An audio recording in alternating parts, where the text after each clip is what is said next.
కార్తీక పురాణం 2వ అధ్యాయం 2వ రోజు పారాయణం గురించి తెలుసుకుందాం. Hi friends, welcome back to our channel. మన ఛానల్ని ఎవరైనా మొదటిసారి చూస్తున్నట్లయితే ప్లీజ్ లైక్ చేయండి, షేర్ చేయండి, సబ్స్క్రైబ్ చేసుకోండి. అలాగే పక్కనే ఉన్న బెల్ ఐకాన్ క్లిక్ చేసి పెట్టుకోండి, ఎందుకంటే నేను వీడియోస్ చేసిన వెంటనే మీకు చేరుతాయి. ఓకే ఫ్రెండ్స్, ఇక వీడియోలోకి వెళ్దామా. మరి కార్తీక పురాణం 2వ అధ్యాయం 2వ రోజు పారాయణం గురించి. కార్తీక పురాణం 2వ అధ్యాయము సోమవార వ్రత మహిమ. శ్లోకం: ఓ మిత్యేకాక్షరం బ్రహ్మ వ్యాహరంతి త్రిశక్తియ తస్మై తారాత్మనే మేధా దక్షిణామూర్తయే నమః. జనక, ఇంతవరకు నీకు కార్తీక మాసము నందాచరించవలసిన విధి క్రమము మాత్రమే తెలియజేసి తిని. కార్తీక మాసములో సోమవార వ్రతమునకు ప్రత్యేక ప్రాముఖ్యము గలదు. కాన సోమవార వ్రత విధానమును దాని మహిమను గురించి వివరింతును, సావధానుడవై ఆలకించుము. కార్తీక మాసంలో సోమవారము శివునకు అత్యంత ప్రీతికరమైన రోజు. ఆ రోజున స్త్రీ గాని పురుషుడు గాని ఏ జాతి వారైనా గాని రోజంతయు ఉపవాసముండి నదీ స్నానము చేసి తమ శక్తి కొలది దాన ధర్మములు చేసి నిష్ఠతో శివదేవునకు బిల్వపత్రములతో అభిషేకము చేసి సాయంత్రము నక్షత్ర దర్శనము చేసిన తరువాత ఆహారము భుజించవలేను. ఈ విధముగా నిష్ఠతో నుండి ఆ రాత్రి ఎంతయు జాగరణ చేసి పురాణ పఠన మొనరించి తెల్లవారిన తరువాత నదికి వెళ్ళి స్నానమాచరించి తిలాదానము చేసి తమ శక్తి కొలది పేదలకు అన్నదానము చేయవలెను. అటులా చేయలేని వారు కనీసము 3 బ్రాహ్మణులకైనను తృప్తిగా భోజనము పెట్టి తాము భుజించవలేను. ఉండగలిగిన వారు సోమవారం నాడు 2 పూటల భోజనము గాని ఏ విధమైన పలహారము గాని తీసుకొనకుండా ఉండుట మంచిది. ఇట్లు కార్తీక మాసమందు వచ్చు సోమవార వ్రతము చేసిన ఎడల పరమేశ్వరుడు కైలాస ప్రాప్తి కలిగించి శివ సన్నిధికి చేర్చును.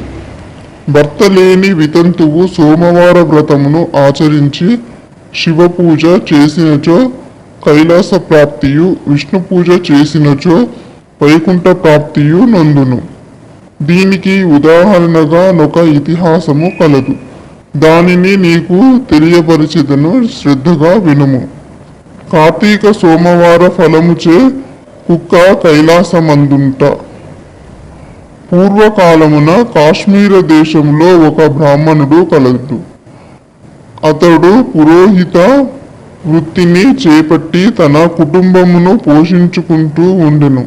అతనికి చాలా దినములకు ఒక కుమార్తె కలిగెను. ఆమె పేరు స్వాతంత్ర నిష్ఠురి. తండ్రి ఆమెను సౌరాష్ట్ర దేశీయుడగు మిత్రశర్మయ్యను సద్బ్రాహ్మణ యువకునకిచ్చి పెళ్లి చేసెను. ఆ బ్రాహ్మణ యువకుడు 4 వేదములు శాస్త్రములు అభ్యసించిన వాడైనందున సదాచార పరాయణుడై ఉండెను. అతడు భూతదయ కలిగిన వాడు, నిత్య సత్యవాది, నిరంతరం భగవన్నామస్మరణ చేయువాడును ఎగుటచే లోకులెల్లరతనిని అపరబ్రహ్మ అని కూడా చెప్పుకొనుచుండెడి వారు. ఇటువంటి ఉత్తమ పురుషుని భార్యయగు నిష్ఠురి యవ్వన గర్వంతో కన్ను మిన్ను గానక పెద్దలను దూషించుచు అత్తమామలను భర్తను తిట్టుచు కొట్టుచు రక్కుచు పరపురుష సాంగత్యము గలదై వ్యభిచారిణి అయి తన ప్రియులు తెచ్చిన తినుబండారములు బట్టలు పువ్వులు ధరించుచు దుష్టురాలై తిరుగుచుండగా వంశమునకు అప్రతిష్ట తెచ్చుచున్నదని అత్తమామలు ఆమెను ఇంటి నుండి వెళ్ళగొట్టారు. కానీ శాంత స్వరూపుడగు ఆమె భర్తకు మాత్రమా మే అందు అభిమానము పోక ఆమె ఎంతటి నీచ కార్యములు చేసినను సహించి పొమ్మనక విడువక ఆమె తోడనే కాపురము చేయుచుండెను. కాని చుట్టుపక్కల వార నిష్ఠురి గయ్యాలి తనమును కేవగించుకుని ఆమెకు కర్కశ అనే ఎగతాళి పేరును పెట్టుటచే అది మొదలందరూ దానిని కర్కశ అనియే పిలుస్తూ ఉండేవారు. ఇట్లు కొంతకాలము జరిగిన ఆ కర్కశ ఒకనాటి రాత్రి తన భర్త గాఢ నిద్రలోనున్న సమయము చూచి మెల్లగా లేచి తాళి కట్టిన భర్త అన్న విచక్షణ గాని దయా దాక్షిణ్యాలు గాని లేక ఒక బండరాతిని తెచ్చి అతని తలపై గట్టిగా కొట్టినది. వెంటనే అతడు చనిపోయెను. ఆ మృతదేహమును ఎవరు సహాయము అక్కర్లేకనే అతి రహస్యంగా దొడ్డిదారిన కొనిపోయి ఊరి చివరనున్న పాడుపడిన నూతిలో పడవేసింది. పైన చెత్తా చెదారములతో నింపి ఏమియూ ఎరుగని దాని వలె ఇంటికి వచ్చెను. ఇక తనకు ఏ ఆటంకములు లేవని ఇంకా విచ్చలవిడిగా సంచరించుచు తన సౌందర్యం చూపి ఎందరినో క్రీగంటనే వశపరుచుకొని వారల వ్రతమును పాడు చేసి నానాజాతి పురుషులతో రమించుచు వర్ణశంకరు రాలయ్యను. అంతయేగాక పడుచు కన్యలను భర్తలతో కాపురము చేయుచున్న పడుచులను తమ మాటలతో చేరదీసి వారికి కూడా దుర్బుద్ధులు నేర్పి పాడు చేసి విటులకు తార్చి ధనార్జన కూడా చేయసాగిను.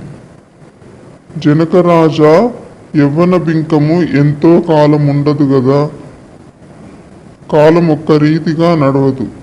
క్రమక్రమముగా ఆమెలోని యవ్వనము నశించినది. శరీరమందు మోహవ్రాణములు బయలుదేరినవి. ఆ వ్రాణముల నుండి చీము రక్తము రసి కారుట ప్రారంభమయ్యెను.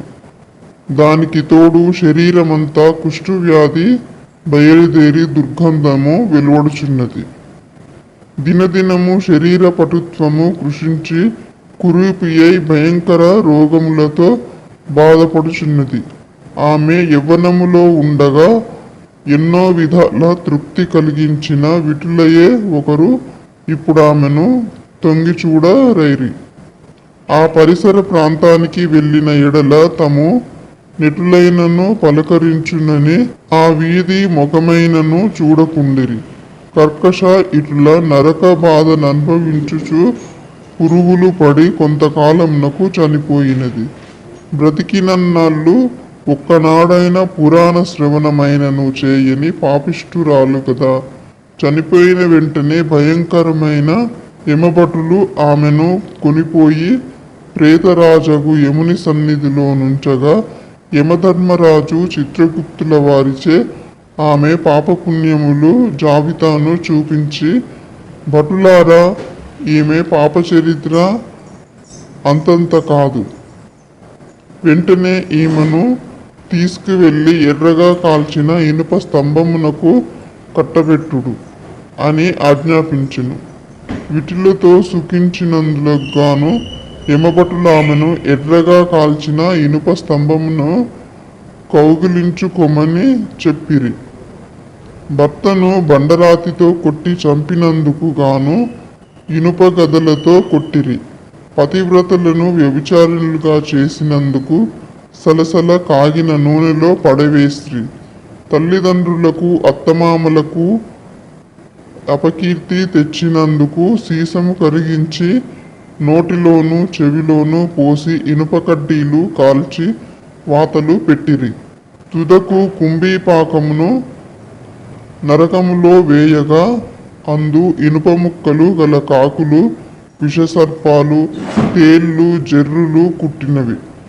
ఆమె చేసిన పాపములకు ఇటు 7 తరాలు అటు 7 తరాల వాళ్ళు నరక బాధలు చూచుచుండిరి.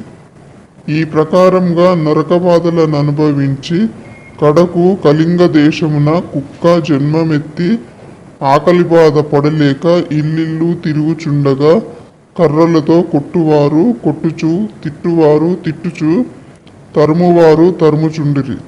ఇట్లుండగా ఒకానొకడొక క్షత్రియ బ్రాహ్మణుడు కార్తీక సోమవార వ్రతమాచరించి ఉపవాసముండి సాయంత్రం నక్షత్ర దర్శనము చేసి బలియన్నాము నరుగుపై పెట్టి కాళ్ళు చేతులు కడుగుకొనుటకై లోనికేగిన సమయమున ఈ కుక్క వచ్చి ఆ బలియన్నమును తినెను. వ్రతనిష్ట గరిష్ఠుడైన ఆ విప్రుని పూజా విధానంనే జరిపించిన బలియన్న మగుట చేతను ఆ రోజు కార్తీక సోమవార మగుట వలనను కుక్క ఆ రోజంతయు ఉపవాసంతో ఉండుట వలనను శివపూజ పవిత్ర స్థానమైన ఆ ఇంట దొరికిన ప్రసాదము తినుట వలనను ఆ శునకమునకు జన్మాంతర జ్ఞానం ఉద్భవించెను. వెంటనే ఆ శునకము విప్రకులోత్తమ నన్ను కాపాడుము అని మొరపెట్టుకొనెను. ఆ మాటలు బ్రాహ్మణుడు ఆలకించి బయటకు వచ్చి చూడగా కుక్క తప్ప అన్యులెవరూ లేనందున లోనికే గాను మరలా రక్షింపుము రక్షింపుము అని కేకలు వినబడెను. మరలా విప్రుడు బయటికి వచ్చి ఎవరు నీవు, నీ వృత్తాంతమేమి అని ప్రశ్నించగా అంతా నా కుక్క, మహానుభావ, ఈ పుట్టుకకు వెనుక 15 జన్మముల ముందు విప్రకులాంగ నను నేను వ్యభిచారినై అగ్నిసాక్షిగా పెళ్లాడిన భర్తను చంపి వృద్ధాప్యంలో కుష్ఠురాలనై తనువు చాలించిన తరువాత యమదూతల వల్ల మహానరకం అనుభవించి నా పూర్వీకుల పుణ్యఫలము వల్ల ఈ జన్మలో కుక్కనైతిని. ఈరోజు మీరు కార్తీక సోమవార వ్రతము చేసి ఇచ్చట ఉంచిన బలియన్నము తినుట వలన నాకీ జ్ఞానోదయము కలిగినది. కావున ఓ విప్రమోత్తమ, నాకు మహోపకారంగా మీరు చేసిన కార్తీక సోమవార వ్రత ఫలమొకటి ఇచ్చి నాకు మోక్షము కలిగించమని ప్రార్థించుచున్నాను అని వేడుకొనగా కార్తీక సోమవార వ్రతములో చాలా మహత్యమున్నదని గ్రహించి ఆ బ్రాహ్మణుడు ఒక సోమవారం నాటి ఫలమును ఆమెకు దారపోయగా వెంటనే ఒక పుష్పక విమానము అక్కడికి వచ్చెను. ఆమె అందరికీ వందనము చేసి అక్కడి వారందరూ చూచుచుండగానే ఆ విమానమెక్కి శివ సాన్నిధ్యం నకేగెను. వింటివా జనక మహారాజా? కావున ఈ కార్తీక సోమవారం వ్రతం ఆచరించి శివ సాన్నిధ్యమును పొందుమని వశిష్ఠునకు హితబోధ చేసి ఇంకను ఇట్లు చెప్పదొడంగిరి. ఇట్లు స్కాంద పురాణాంతర్గత వశిష్ఠ ప్రోక్త కార్తీక మహత్యమందలి 2వ అధ్యాయము 2వ రోజు పారాయణము సమాప్తం. ఓకే ఫ్రెండ్స్, ఈ వీడియో కనుక మీకు నచ్చినట్లయితే లైక్ చేయండి, షేర్ చేయండి, సబ్స్క్రైబ్ చేయండి. ఓం నమః శివాయ.